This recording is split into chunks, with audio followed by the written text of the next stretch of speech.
Yo, what is up, guys? Welcome back to Burnt Denim, the podcast where we spread knowledge, instill passion, and generate conversation. Once again, I'm your co-host, Nick. And I'm your other co-host, Max. I'm going to adjust this a little bit. There we go. And we are back after a few week hiatus, little break. A little sabbatical, you know, just a rest for our minds. Nick, tell them why we haven't been able to. There's been a couple different reasons. One big reason is I'm actually in the process of moving. I just bought a new house. And with that, I've been renovating a whole bunch of different stuff. So it's been a very long process before I actually get moved in. Any sort of free time at all, I've been at the house like doing something. So it's been tough trying to set aside time from work, life, and moving to focus on Burnt Denim. But it's a priority, so we're here. We're here. And it's not just aside some time. It's not just that too. I was away in Oregon visiting my girlfriend. School started. We're both very busy, but we still, like Nick said, we want to bring you more episodes. So we're switching it up a little. Don't think we forgot about you. We didn't forget about you. We care. And we love you. We just recently posted the closet tour. Nick is going to have one in the coming weeks eventually. And once he's moved in, you know, he's still working on the house. But the important thing is we are back and we are going to be bringing you episodes on a little bit different timeline. We'll keep you updated on that. But again, we haven't forgot about you, and we hope you enjoy this little setup we have. We decided to switch it up, you know. Yeah, I hope you notice. We hope unless you notice. You're listening just strictly the podcast itself. True. But we switched it up. We're sitting across from each other. We think it might, you know, help the audio a little bit, and this is kind of how it was set up. Shout out. Add additional dimensions. Yes, and thank you, Bayside, for, you know, this shout out Bayside. Shout out the facilities and shout out the media team. The facilities. But so we are back and bringing you this another episode of Brand History. And Nick, tell them what brand we're talking about today. Right, so the brand we're going over today is probably one of the most popular brands, especially if you live in California. And once we announce it, we'll go deeper into why. So rather than wasting time, we're just going to jump into it. Yeah. So the brand we're going over today is Vans. Vans is one right there. Vans. We'll keep it there. Van. There's Van. There is the man. But anyway, as Nick is saying, we are going over Vans, probably one of the most well-known shoe brands today, which is kind of crazy when you hear the story. But, you know, it appeals to everyone from hardcore skaters to high fashion to hip-hop to everything. But in order to properly do this brand history, we got to go back to the humble beginnings. To day one. Of the legendary brand. So, Paul Van Doren was born on June 12th, 1930 in Boston, Massachusetts. 1930. Paul Van Doren. That man is 90. He is 90. He's still alive. So Paul Van Doren, if you are watching this, we hope you enjoy it. But his father, his father was an inventor and his mother was a seamstress. So this is kind of a common theme that we see. Yeah, with a lot of brands, their parents are seamstresses. Yeah. I feel like some sort of manufacturing textile company, something like that. So maybe if your mom is a seamstress, if you're watching, then maybe you can go on to start your own fashion brand. You're genetically predisposed you are. to starting a successful fashion brand. You are, yes. So his mother was a seamstress and his father was an inventor. And from a very young age, he became extremely uninterested in school, which I can sympathize with. And he actually dropped out of school when he was in 8th grade. So this is back in, you know, the 30s, the 40s, so it was a little different today. But he dropped out to pursue his fascination with horses and horse racing. And he actually began to get involved in horse racing at the track in Boston near his house, which is very interesting. But his mom did not like this. She was kind of mad that he dropped out of school and didn't want him to continue racing. So she actually wanted him to work as a shoe manufacturer because, you know, she was a seamstress and had connections there. So she got him a job at a shoe manufacturer. And actually over the next couple of decades, over the next 20 years, he worked his way to be the VP, like executive of the shoe company, which was called Randy's, which was a Boston shoe company. So he worked his way up for 20 years. And then in 1966, so he's about 36 at this point, he and a few of his friends and his brother, they actually decided to start their own shoe manufacturing company and sell the shoes themselves. And the reason that they wanted to do this was because they noticed that the manufacturers were only getting a few cents for each shoe that they made, whereas the retailers were getting the bulk of the money. So he said, we're going to start our own shoe manufacturing company and sell it ourselves. So they opened up the Van Doren Rubber Company, in 1966. They had a factory and a 400 square foot retail store in Anaheim, California. Shout out SoCal. He's trying to compete with Disneyland, I guess. But yeah, like I said, he noticed that they were only making a small portion of money. And so he decided to make his own and sell it directly to the public. And their motto was, the Van Doren Rubber Company, their motto was, canvas shoes for the whole family. The whole family. This man. Safe for the whole family. This man, I'm trying to think if there's some sort of connection between Vans and horses, but I don't think there is. Like speed. It's not like he's making racing shoes. It's interesting, though, that he started it. He got into shoes not because he wanted to, but because he had to. And then where it developed into being. Pretty interesting. But initially, they only offered a few styles that were all under $5, only in a few different colors. And what was interesting, though, is since they made it out of canvas, is if a customer came in and wanted a color that they didn't have readily available, Paul Van Doren actually told them to come back at the end of the day and we'll have that color ready for you. Like, they'll just make it throughout the day. Which is pretty crazy if you think about like the process of manufacturing shoes, right? How long it takes that he can just have it ready at the end of the day, or the fact that you can just walk into a store and I want like this color, and it's not there, and then they just make it for you. And especially because he had eventually got his way into an executive part of the company, but now he's going back to manufacturing at its roots. Right. So this was the start of the widely popular Vans customization, which they still do today. Yes. Takes a lot longer than one day, but they do it. It takes a couple weeks. He made extremely durable shoes that had soles twice as thick as competition, the most durable canvas you can buy. He wanted the durability of his shoes to be shown off. And originally, they didn't even have names for each silhouette of the shoe. They just had different numbers. And I think now you can kind of see that with different shoes that they released. It'll be like Vans, some Era 95. I think these are like Era 95s because I think originally it was just 95 as the number of it. But yeah. But they have like a number of different shoes with numbers, or now you'll see that referenced in different silhouettes that they have. Yeah. But in the first 2 years, Van Doren shoes became so popular that they were opening a new store every couple of weeks, which is ridiculous. That is ridiculous. Bringing in sound like hotcakes. Much more revenue while still keeping the consumer in mind. Although the name of the company was still the Van Doren Rubber Company, customers began to nickname the shoes Vans. Which sort of slowly transitioned the company name to strictly Vans. Yeah. And initially the soles of the shoes would crack on the outer sole. So Van Doren actually patented the now iconic Waffle Sole that you'll see on the bottom of Vans. And they still use that today, which allowed for tougher use, more durability, while still allowing the comfortable rubber sole and the flexibility of it all. Yeah. So pretty interesting. I think that actually too was before Nike did their it might have been before. Yeah. Right. We were trying to figure this out. We were talking about like, was it before Nike? And Nike's Waffle Sole was a little different too. Right. But I think Vans definitely has its own unique sole. If you see, like, if you're walking on the beach and you see that kind of imprinted on the sand, you know that it's a Vans. You know, Vans. So that was a huge monumental thing for him to be able to patent that Waffle Sole design. Right. And then move on to the early 70s. During the 70s, the huge wave of skate culture infiltrated the U.S. And skaters wanted bright and super loud patterns on their shoes that Vans was producing. But skaters kind of wanted a more skate-oriented shoe. So Vans wasn't started as a skate shoe company. That's really important to get, is that Vans was not originally created for skate. It was created just for these cheap, durable, cool shoes. But skaters really liked them because they were producing these colors that other shoe companies weren't. But Van Doren was a very wise businessman, and he saw this, that these skaters wanted to skate in his shoes. So he actually got a group of professional skaters to design a shoe that became what we know now as the Era line, which is one of the most recognizable Vans shapes, aside from like a skate high or a slip-on. The Vans Era is very recognizable, and one of the most popular today. And it was at this moment that Vans became the shoe for skating. And it's also important to note that this Vans Era was the very first shoe designed for skaters by skaters. So Paul Van Doren was very ahead of his time in seeing that we need to be in tune with the culture, with what's happening now.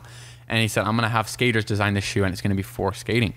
And although Vans wasn't, like I said, created with it, it became, with skating in mind, it became the choice shoe in skating. Yeah, and I think with that, it's really interesting because if you think about in the 60s, which when Vans was started, like shoes weren't really worn as like a fashion statement necessarily as they are today. There was no like sneaker culture or anything like that. It was just purely function. And what really helped them go off and become popular is the customization options that they had since they made it out of canvas. You know, you just use a different type of canvas on the shoe and then it's a whole new pattern. And they're really durable to skate in, whereas like even a leather shoe or something, like it's I mean, nobody's gonna skate in that. It's like heavy skating like loafers or something like that. That would be It's cool. completely different. So it offered that durability and function with it as well, with the customization option. Yeah. And he had also like refused to do marketing in the beginning. I don't know why. I mean, he was doing so successful though. You know, he's opening all these stores. There was no social media then, so it wasn't the same. But yeah, he refused to do marketing. But once again, this popularity of the Vans took off in the skate community, he actually pulled a really strategic marketing move, and he decided to pay professional skater Stacy Peralta $300 to wear Vans during competitions. And if you don't know who that is, Stacy Peralta is a very recognizable and famous skater. Yeah, Stacy Peralta is a brand today, also like Bones, you know, trucks and different aspects of skating. There's so many different brands that are related to Stacy Peralta now, but he's like one of the fathers of skating. And Van Doren said, I'm going to pay you $300 to wear my shoes. And then skaters started to know what his shoes were even more. And he also decided to sponsor the best skaters he could find around, who were usually just like broke teens who would just accept free shoes. So like he would just give these shoes to these skaters that were really good at all these competitions, and they would be like, okay, I'll wear them. Yeah. And that was his marketing technique, and it was really smart. So. Yeah, I mean, it makes sense. You see the best athletes in that sport wearing those shoes, and of course you're going to think there's some sort of association with that. Yeah. But moving forward, in the 70s, the iconic Vans logo as we know it today was born. Legend. Mark, the son of James Van Doren, created the logo as a stencil to be spray painted on to skateboards. And although Mark at the time was only 13, everyone liked the logo so much that they decided to trademark it and use it on the heel tabs of the Era 95s. Still do now. Exactly, which is, it's crazy to think 13-year-old designed. Oh, hi, Mark. This man was really... And then he started in the disaster artist. In the room. In 1976, the famous Vans off the wall motto was created, inspired by skater lingo. Also, one random fact: Van Doren was actually asked by the military in the 70s to design a durable canvas shoe for the Air Force because he just had that reputation of making durable shoes that were functional. Yeah, that even like the U.S. military asked him to develop something. This man was straight up like, Nike, you might create the Air Force One, but I'm gonna create the actual shoe for the Air Force. No, but he, yeah, I mean that's cool too, because like his whole thing was durability. So to be able to create a shoe that was durable, that the Air Force even wanted it, is a testament to his durability of his shoes. But yeah. And at this time, although Vans was extremely popular in California, I'd say as it is today, it wasn't the worldwide brand that it is now. Vans gained national recognition when Spicoli, the man, Spicoli. Yeah, Spicoli, a character in the movie Fast Times at Ridgemont High, wore a pair of checkered Vans slip-ons, and from here on out, Vans became super popular. Everyone wanted them because seeing them on, a movie. Yeah. However, Van Doren initially did not want his Vans sold outside of California, but the popularity just kept rising naturally so quickly that there's department stores everywhere that carried Vans and sold them around the country. Different third-party retailers, everything like that. So it's interesting. It's the power of Hollywood, like that they can be in a movie. And I know for like an older generation, them seeing it in that movie was like, whoa, what is that, for people who had never seen that and then wanted them. And yeah, the success though, how what am I saying right now? The success would go on, but then was met by great trouble soon after rival companies started copying the designs of the slip-on. Which was another we talked about, was in that Fast Times at Ridgemont High. Everybody wanted the slip-on now, which is, I think the slip-on might be my favorite Van overall. I like the different models, but the slip-ons just for me are awesome. But a lot of brands started to copy that design, and they started charging lower prices. So this caused Vans to have a competitor and have to lower their prices even more. They started getting undercut by these other companies, and they eventually went into debt. And they even had to file for Chapter 11 bankruptcy in 1984. So due to all these other brands leeching off of his design and charging cheaper prices, he was forced to lower his prices and go into debt and declared bankruptcy. However, this is not where the story ends. It does not end in 1984. The fun doesn't end there. As you know.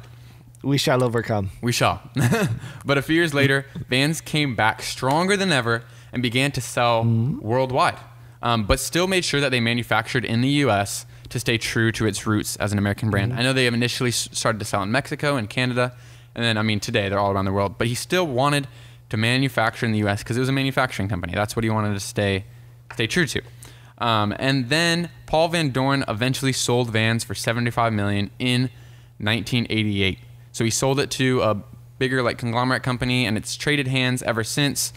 But due to a dip in sales and falling into a slump, Vans actually shifted its focus from being a manufacturing company to being more of a marketing company in the 90s, soon after Van Doren sold it, and even went public on the NASDAQ stock exchange, so you can like buy Vans stock. Yeah, I'm pretty sure you shares can.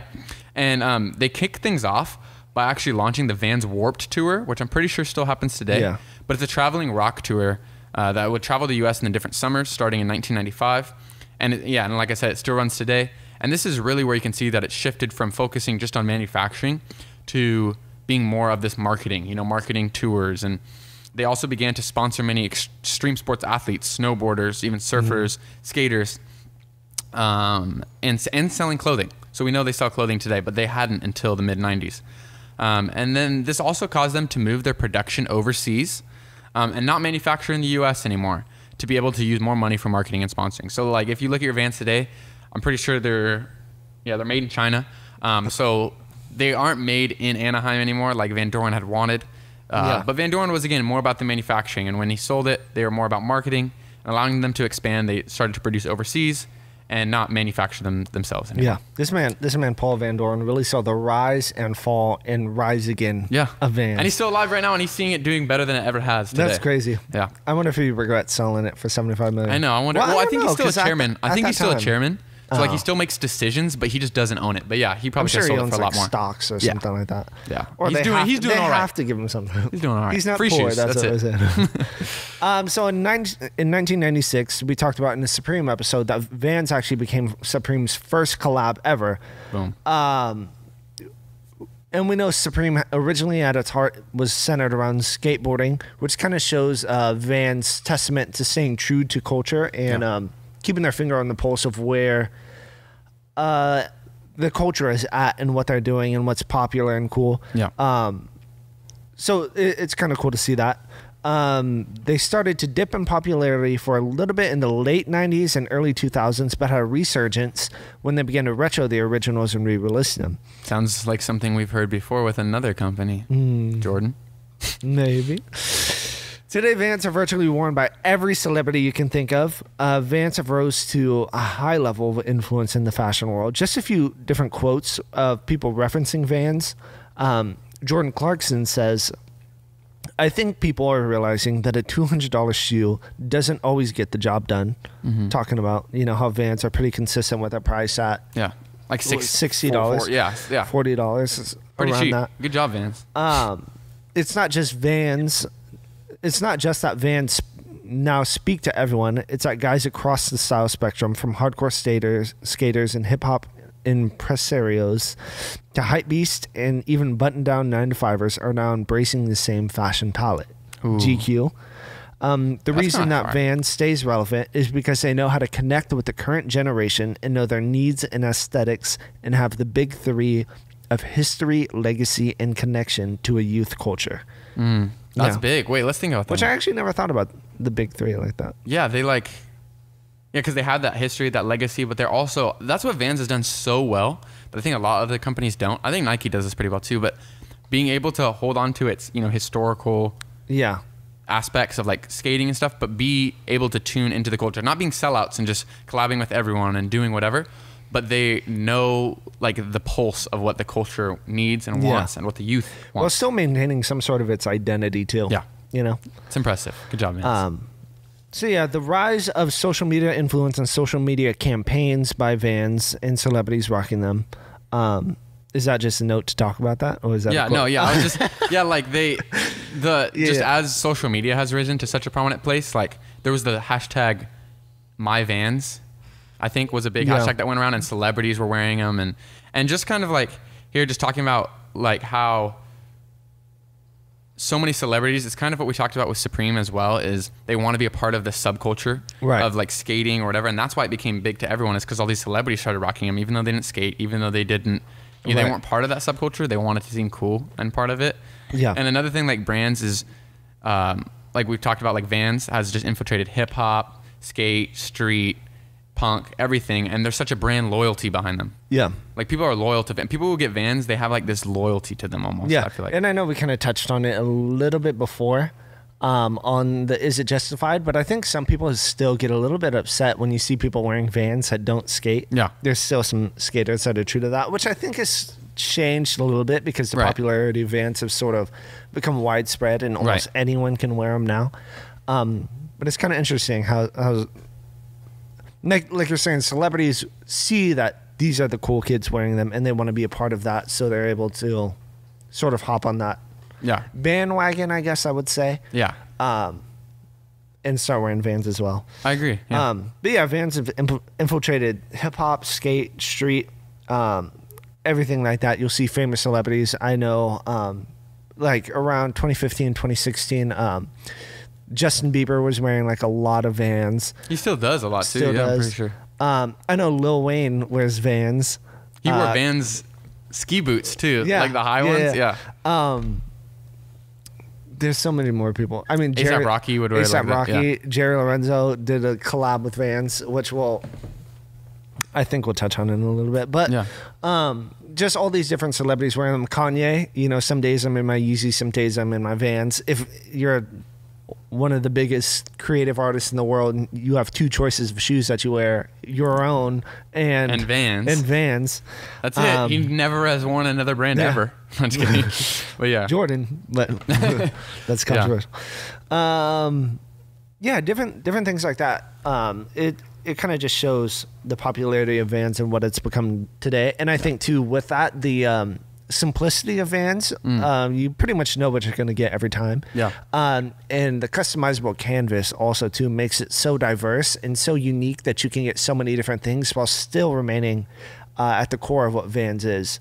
So it's pretty interesting. The affordability too is a huge thing with them only being $40 to $60. I've never seen a pair of Vans over $60, I don't think. Unless it's like a collaboration that's like specific. Yeah. Most of them are like pretty affordable, which is cool too. Yeah. Yeah. So it's pretty interesting. Vans has definitely developed into something huge, especially from where the humble beginnings in the 60s, just being a simple manufacturing company. So what are your thoughts on Vans now, or sort of your personal association, I guess? Yeah, I think Vans to me have always been big growing up. I wore Vans and I still wear Vans today. And they've done like a lot of collaborations too. Like they've done them with Takashi Murakami. They've done them with like a ton of different brands. But the one that, to me, why Vans is also so important is the Fear of God Vans. When I was getting into Fear of God, like my homies and I, we waited to get Fear of God Vans, 17 hours in line at the Roseville Galleria. 17 hours. We got them. There was a lot of ups, a lot of downs. But Fear of God Vans, like this is a pair right here. These are the slip-ons, the Maxfields. But I really, like this was such an important shoe to me because it was one of my first like really hype shoes. And they've lasted, super long. And they, not this specific pair, I had another pair of Fear of God Vans that I sold. But just such a durable shoe, such a versatile shoe. Wear it with shorts, wear it with pants, whatever. Vans to me have just always been a consistent, great shoe for style or just for getting dirty. It's so diverse. So yeah, and I think for me too, that's why I like Vans a lot, because you literally can wear them with anything. Yeah. If you get a pair of like black and white old school Vans, then they just match everything. You know what I mean? And you could like dress up with it. You can like get them dirty and go to the river in them or something like that. They're so like versatile that there's so many different things that you can wear them with. Yeah. And I know for me growing up, like I didn't have access to like a lot of money, so I didn't have like 20 different pairs of shoes. So if I knew if I got a pair of Vans, I can wear them every single day, and it would never, no one would ever be like, "Oh, you wore those every day this week," because it's just such a common shoe that shoe. should be worn right like, every day. And I think too, it's very like it's become such like a staple, especially in California too, that it's almost like it's almost like you should have this if you're from here. Yeah, you know, I agree. Like Air Force Ones, like it's almost like its own category to where everyone should have at least one. Yeah, I feel like. I agree. I agree with that, and I don't know. It's just cool to see the story of like Paul Van Doren starting his own rubber, you know, the Paul Van Doren Rubber Company. You know, just trying to sell straight to the consumer and what it's developed to. It's a pretty cool story. Yeah. But. So to cap off all these brand history behind the brand episodes, we like to do a segment we call Wear, Tear, or Share. So with Wear, Tear, or Share, we go over some of our favorite outfits that are influenced from the brand that we previously just went over. So today, obviously, that's Vans. Vans, baby. So we're going to go look at 2 different outfits that we each chose and decide whether we would wear it, meaning we like it and we'd wear it. Tear it, meaning that we don't like it and it's trash. That out of here. Or share it, meaning that it's cool, but it doesn't necessarily fit our style. So we'll share it with someone else. Yeah. So Max, do you have your 2 pictures you want to go over? I do. I went with some simple one. Nothing crazy this week. Just some simple, straight to the point. Simple, straight to the point. But speaking of some days I'm in my Yeezy, some days I'm in my Vans. I got Kanye West. Yeah, he's the mans. I just rap. But tell me what you think. Oh my. Oh wow. I wonder if we chose the same outfit again, but I don't know. Yeah, that's pretty simple. Very simple. I mean, he's just wearing. But I want your thoughts. What do you think of the Corolla in the background? The Corolla? With the spoiler. The bag. That's what I like. So he's wearing just like a ice blue crew neck, light blue t-shirt underneath, black pants, and just a Vans old school. They look like they're blue and navy. Yeah. It also looks like he wrote something on it, but I can't tell. I can't see what he wrote. The hidden code. Also got a Jesus piece on. He does. I like it. I definitely wear it. It's super simple. Yeah. Which I think complements Vans really well. Yeah.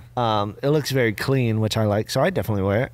What about you? Yeah, I agree. This is just a simple outfit. I like how his pants kind of ruffle, like stack. Ruffles sound good. Stack on his shoes. And yeah, I really like the color of that crew neck. It's definitely a Kanye vibe, and I like it. And yes. So, where? This next one is a very infamous picture. And I just want to get Nick's thoughts on it. Oh. So this is, I know when he makes that sound, he chose the same one. It's Daniel. So it's Dang Daniel for our younger audiences out there. Nick went, I really have a feeling he chose the same one, but we'll see. But what do you think of this? Good. I mean, it's pretty simple. It's like something I would wear in high school. Yeah. It's like you just wear it to school. I'd say wear, I guess. Do you guys remember this video? Yeah. Dang, Daniel. Maybe you do. It's popular. I saw this video. He was talking about it.